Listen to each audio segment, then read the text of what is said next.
So, welcome everyone, and thank you. Thank you for listening, and thank you for being here. So, before we begin, just settle if you can. Not into some perfect meditative posture, just settle into the chair, the floor, the bed, or wherever else you happen to be. You do not have to do anything, and that oddly is going to be part of the point. And let me say something plainly, because I suspect it is true of a good number of people who press play on this talk. You are very good at making other people feel better. You're possibly the person several people in your life would name first if they were asked, who settles you, who steadies you? Who do you go to when it falls apart? Who is the calm one in your family? And you have noticed, perhaps, that nobody seems to ask that question about you. So this time is for you. Not people pleasing exactly, although it lives on the same street. Not codependency also, although it borrows that road. Something quieter and more specific. The cost of being the regulated one in a system that needed someone to be it. And the strange unaccounted for tiredness of the person everyone leans on. I'm not going to tell you to stop caring about people, because that would be both impossible and a little insulting. The capacity you have is real and it is good. I am going to do something narrower. I am going to show you how that capacity got built, why it has been costing you more than you let yourself admit, and what it might mean to keep the gift without continuing to be quietly bankrupted by it. Now let me describe someone and tell me if you recognize him or her. There is a person in the family, and from quite early on, that person becomes the one who reads the room. Before they could have even named what they were doing it. They learn to walk into a kitchen and know, within a second or two, from the angle of a parent's shoulders or from the particular texture of silence, what kind of evening this was going to be in the house. And they learn to adjust themselves accordingly, to be a little brighter, to be a little quieter, to be funny, to be invisible, to be helpful, and to be good. They became, in the most literal sense, a finely tuned emotional instrument, a barometer with legs. And because they were good at it, the family graciously, gratefully, unconsciously, without anyone ever sitting down and voting on it, handed them the job.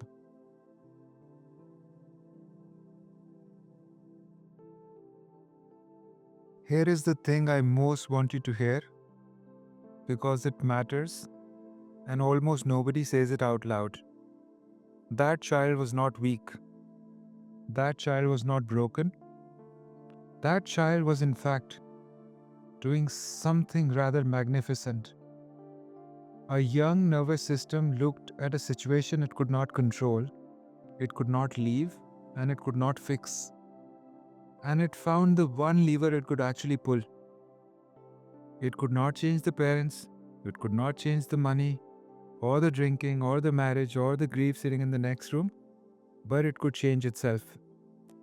It could become so attuned, so steady, so easy to have around, that it lowered the temperature of the whole house. And that is not a flaw, that is competence. That is a small person solving an impossible problem with the only tools available. I want you to hold that, because most of what follows is going to involve me gently dismantling the pattern, and I do not want you to hear that as me dismantling you. The pattern was clever. The pattern kept you safe. The pattern is also now 3 decades past its due date, and it might be quietly costing you your life. Both of those things are true, and they have to be held at the same time. So, what does it actually look like grown up? Because the adult version is sophisticated. It does not announce itself. It looks from the outside remarkably like having your act together. A very, very well put together adult. It looks like being in the friend group and going silent and then waiting for something to go wrong. It looks like being the one who texts first after the argument. It looks like managing the temperature of a room you have only just walked into, sensing the tension between two people across the table. It looks like being unable to fully enjoy a gathering until you're confident everyone else is enjoying it. It looks like a partner who has learned, not unkindly, that you are the one who does the emotional admin of the relationship, the noticing, the remembering, the repairing. And it looks like a particular kind of competence that gets you praised also. People often call you grounded, they call you wise, and they call you an old soul, which is a lovely thing to be called.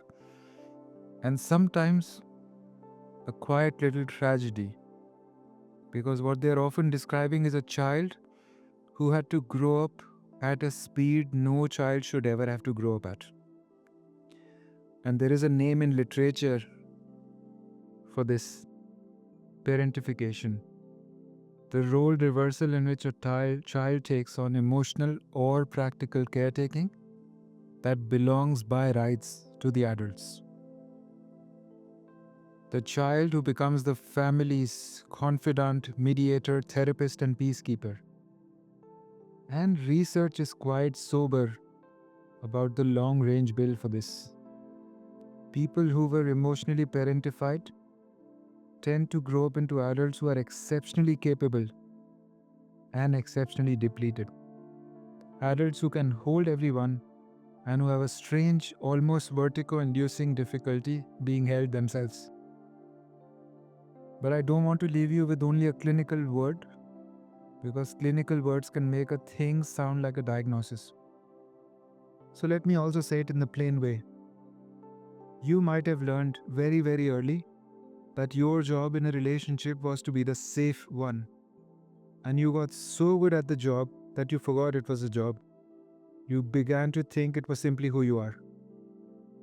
So it is not who you are, it is what you did. And what you did, you can do differently. So let me take you under the behavior now, into the body, because this is where the work actually lives, and where the wellness internet usually cannot be bothered to go. So when most people hear a pattern like this described, that they assume it is a matter of choice, of personality, of being perhaps a bit too nice, a bit of a soft touch, a bit unable to say no. And then the advice that follows is the advice you've heard 1,000 times before.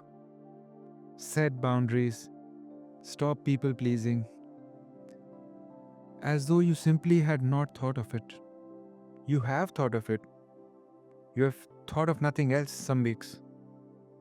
And the reason it does not work, the reason the boundary you set on Monday has quietly dissolved by Thursday, is that this was never a decision. It is a nervous system state.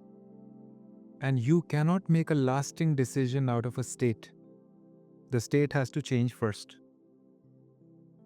Now here is the piece of science that I think genuinely sets people free. So let me lay it down carefully. So Mr. Stephen Porges, with his polyvagal theory, gave us a way of understanding that the human nervous system is not just a smoke alarm for danger. It is even more fundamentally a social organ. It is constantly beneath all conscious thought, asking one question of every environment and every face it encounters. And that question is, am I safe here? Am I safe here? And this is the part that matters. Are the people around me safe? So the word for this scanning process is neuroception. Not perception, neuroception. Because perception is conscious. Neuroception is involuntary. It is below the radar reading of safety and threat. And it's running every moment, every day, whether you like it or not. Now imagine a scanner is installed in a small child, and that child grows up in a home where the emotional weather is very unpredictable, where a parent is depressed, frightened, grieving, overwhelmed. So that child's neuroception does not get to switch off because it cannot afford to. It learns to run on a permanently elevated setting. It becomes, out of sheer necessity, sensitive to the inner states of other people. Because in that house, the inner states of other people were the weather, and the weather could hurt you. And here is the most elegant, heartbreaking next step. A nervous system in that situation discovers something. It discovers that it can do more than just detect a danger. It can diffuse it also. It learns that if it stays very calm, very pleasant, very regulated, it can sometimes pull the whole room down with it. Because regulation, as it turns out, is contagious. So we co-regulate. One steady nervous system in a room genuinely does lower the activation of others. And this is not a metaphor, this is measurable. Heart rates draw towards one another. Breathing falls into rhythm. And it is one of the most beautiful facts about being human. So coming back to the child puts it together without words, without a plan. My calm is useful. My calm is the most powerful tool I have. And my calm can keep this house survivable. And in that very moment, the role is born. Not as a personality trait, as a survival strategy that happened to work. The body volunteered for the job because the job kept the body alive. Now I want to give you a phrase to carry with you, because I suspect it will do more for you than any technique. You are not a calm person. You are a person who learned to perform calm so reliably for so long that you lost the ability to tell the difference between being at peace and being on duty. Being at peace and being on duty. And these two roles can look identical from the outside, but they feel completely different in the body.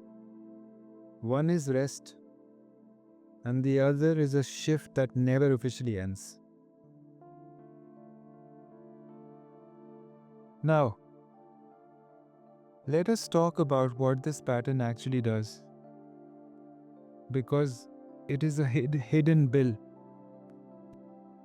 Nobody can see this expense, including very often yourself.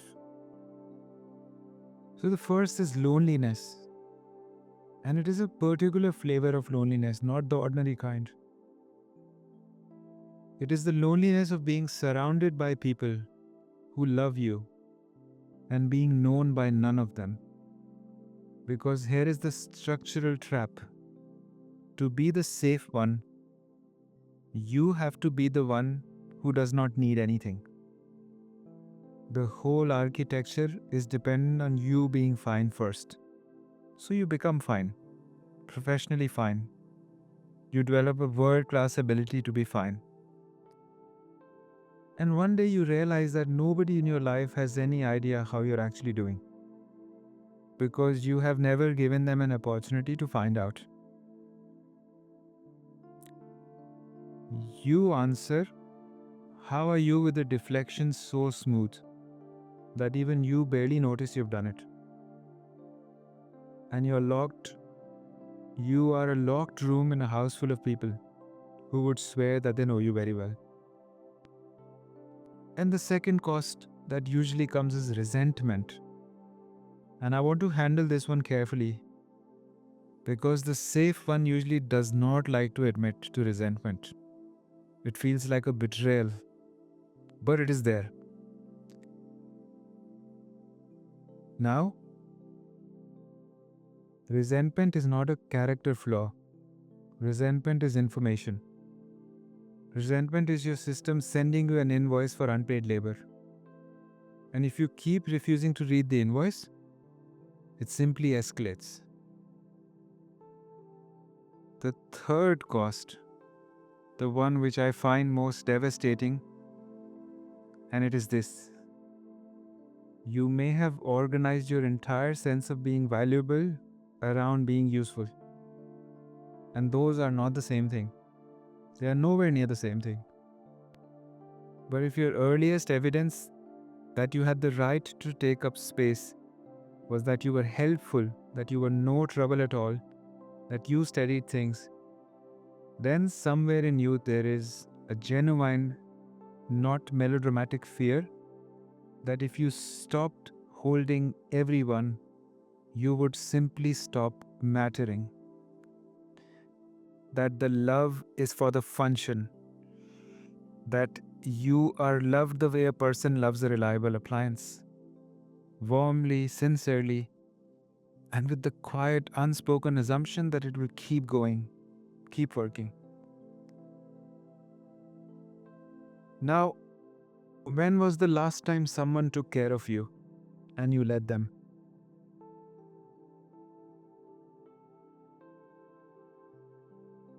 For a great many of people listening, the honest answer might be a long time. Or this one is heavier, I am not sure. And if that is your answer, I want you to know two things straight away. First is that it makes complete sense. You never practiced. The receiving muscle doesn't get built by a childhood like the one we've been talking about. The second thing is that a muscle, even one that has never once been used, can still be built. It is late, it is not too late. And then there is one more cost. And I will name it briefly here because it deserves naming. The people who lean on you, they are not mostly villains. I want to be fair to them. They are ordinary people who found someone steady and did the entirely human thing of leaning on them. But a relationship organized around your steadiness and their need is not actual intimacy. It is the service agreement wearing the clothes of a friendship. And some of the grief of this work, I will not pretend otherwise, is looking honestly at a few of your relationships and seeing the service agreement underneath the friendships. That is a real loss. And it is also the beginning of something far more honest. Now, just sharing something briefly about myself. And I will step back then because this time is for you. I was very early the steady one, the reader of the room, the one who could sense the shift in a household and quietly set about lowering the temperature before anyone else had even clocked that it was happening. I was really good at it. I was praised for it also. And I built a whole life, friendships, work, a way of being in any room, on the quiet competence of it. For a long stretch, I did not even know it was a strategy. I thought it was simply my temperament. What I will tell you is that that the calm was in part a very long shift. Did not feel at first like liberation, it felt like loss. And there is a real grief in realizing that something you took to be the truest fact of your nature was underneath a child's brilliant solution to a problem that a child should never have been handed. And I'm still in my own way learning the difference between being at peace and being on duty. I notice the old reflex reach for controls of a room even now. So when I say in a moment that this is the work of awareness and not of a single weekend, I am not saying it from some finished place. I am saying it from someone walking the same road. That is all. Now, I want to add a layer that purely psychological account tends to miss. And it is a layer from my work in family constellations. So, in the systemic approach developed by Bert Hellinger, there is a simple and almost unsettling observation that we do not only carry our own stories, we carry our families. A family system behaves across generations a little like a single body trying to keep its balance. And when something in the system is too heavy to be held, an unprocessed grief, an early death never mourned, a parent's depression nobody ever named, the weight does not vanish. It tends to get picked up, often by a child, usually by the most sensitive, most attuned, most loving child in the room. And that is love. It is love in its most undiluted, least defended form. The love of a child for a parent who's struggling. And there's nothing to be ashamed of it. The trouble is, the contract was signed by a child on terms a child should never have been offered, and it has never once been renegotiated. The adult is still decades on, quietly honoring it, still being the one who carries, still believing that to put the weight down would be betrayal of the parent, of the family, and of the love itself.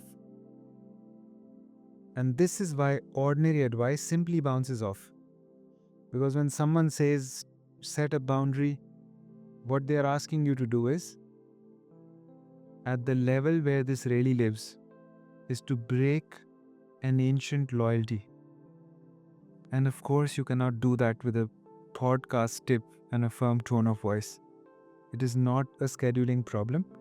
It is a sacred contract, and it has to be undone with the seriousness a sacred contract deserves. So, a particular kind of sentence, offered gently, the exact words can vary, but it can run something like this. I see what you carried. It was real, and it was heavy, and I was not wrong to want to help. And I was a child. It was never mine to carry. I give it back to you now, with love, with respect, and I leave it where it belongs.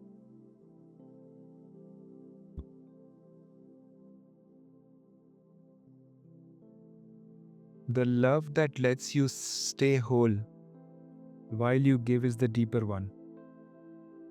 And I find that the family system and the old mystics are in complete agreement. You were never meant to vanish in order to love well. Now, let us do something with the body now, because insight alone doesn't move anything. You can understand every word of the last few minutes and change nothing at all. It's similar to cognitively understanding everything, but you still feel stuck. Because The role lives in your nervous system and it has to be addressed there. So let's do a very quick guided practice. Now you can soften your gaze, close your eyes, keep them open, just receiving and seeing what lands for you. So just find your breath first. Find your breath.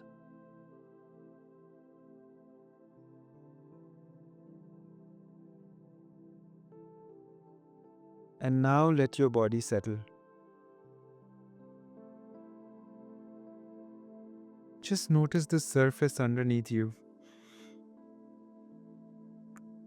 The chair, the floor, the car seat, the bed, the grass. Notice that it is in fact holding you completely. Without any effort from you at all. Something is holding you.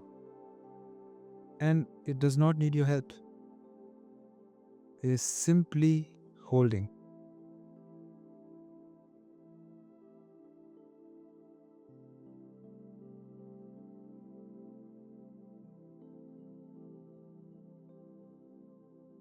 And let yourself notice now, without judging it, whether some part of you, even now, is on duty, scanning. A little braced, listening faintly for something that might need you.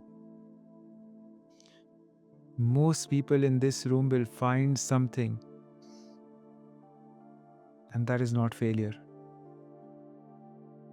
That is just the meter still running, and today we are only going to look at it.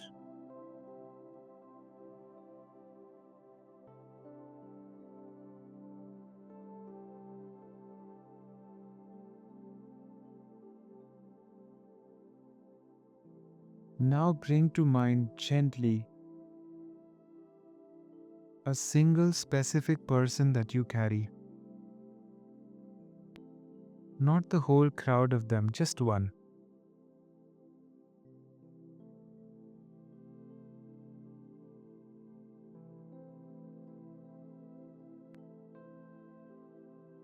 Is there a person in my life that I'm carrying emotionally?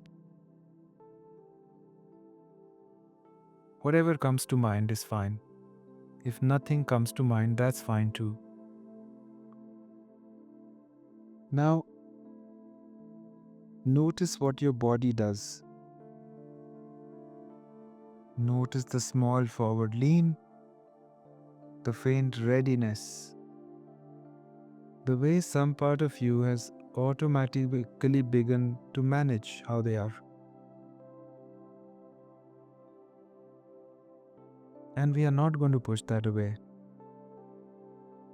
We are going to do something kinder, more interesting. We are going to say some sentences to this person and let them be slow.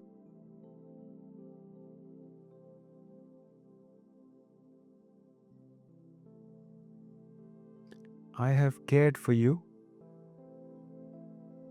and that was real. And I notice I've been carrying you. That was real too. You are allowed to be a whole adult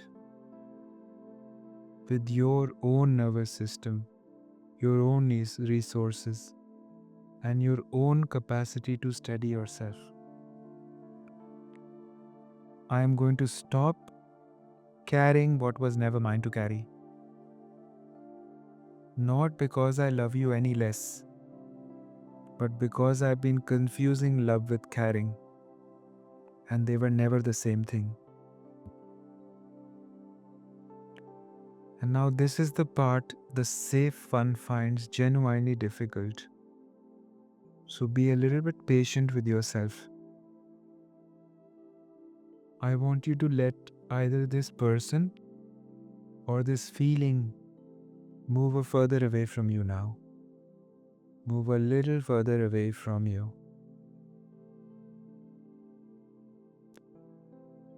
Let the distance between you grow gently until it is comfortable, ordinary distance. The distance between two whole people. It's not abandonment. Just enough room for both of you to have their own selves. And notice what your body wants to do as they move back.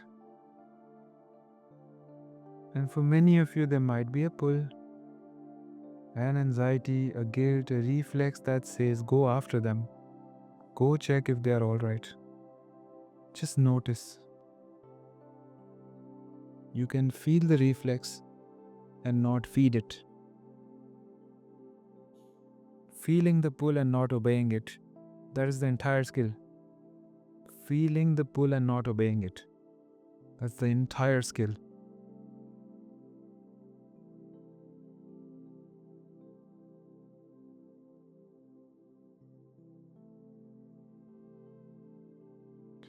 Now let the person gently fade.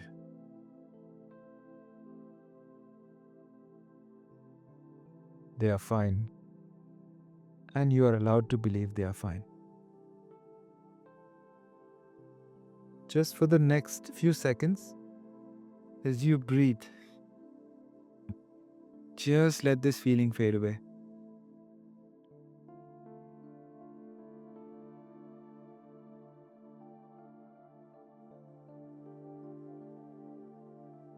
Now, slowly, gently, come back to just yourself, just your own body, and on the surface that is holding you. And here is the last and the most important part of this practice. I want you to let yourself be the one who is held. So for the next minute, your only job, and it is the exact opposite of every job you have given yourself, is to receive. Imagine, if you can, a presence besides you, asking nothing of you at all. You may picture a person, or you may picture something larger. Many traditions would call it divine, or simply life itself. Just let yourself be held by it for a few seconds.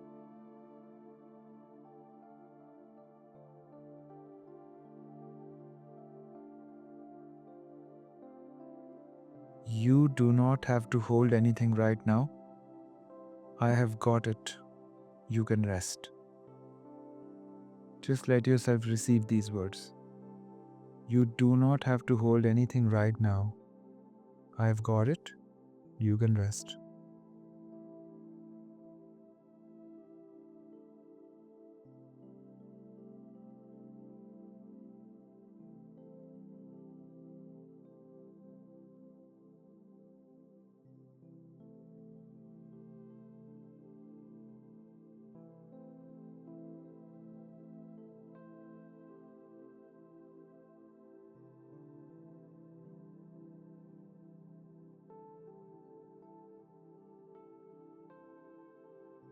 Now, you might want to rest here off duty, held for a little longer.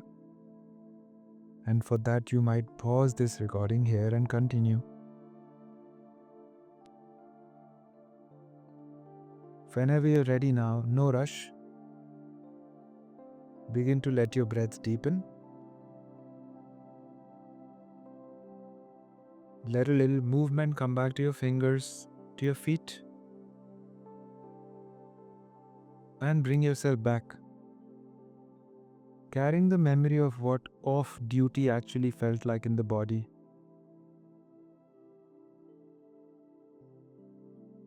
Now, as we come towards the end, I want to be practical and honest about what changes and what does not. Here is what does not change. You do not become a different person today. The sensitivity stays, the attunement stays, the ability to walk into a room and feel its weather, that gift stays and you keep it. What changes is the gift stops being compulsory. That is the whole shift. At the moment, your attunement is on kind of a permanent automatic deployment. You sense a need and you're moving already. So, the work is to slide a small conscious gap into that sequence, to sense the need, and then to actually pause and ask yourself a question. Is this mine? Is this mine to carry? Have I been invited here? Or have I simply, out of an old habit, volunteered? You will feel guilt. Early on, you will feel a great deal of it. And I want to reframe that for you so it does not stop you. Guilt is not a sign of doing something wrong. Guilt is the precise sensation of an old loyalty contract being renegotiated. It is the body's protest at a change it has not yet learned is safe. So feel it, but do not let it drive. The people genuinely close to you, the ones who love you and not merely your function, will adjust. And some of them might be relieved.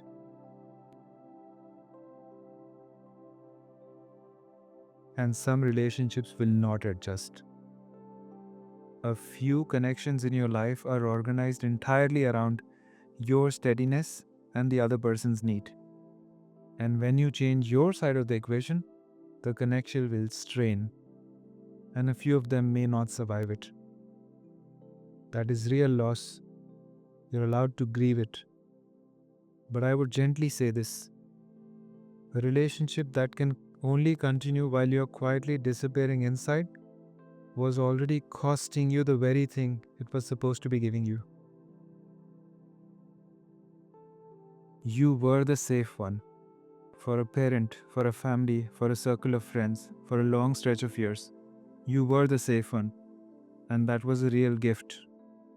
Freely given by a child who loved more than was ever asked of them. It was beautiful. And the invitation now is simply this: to become the safe one for yourself.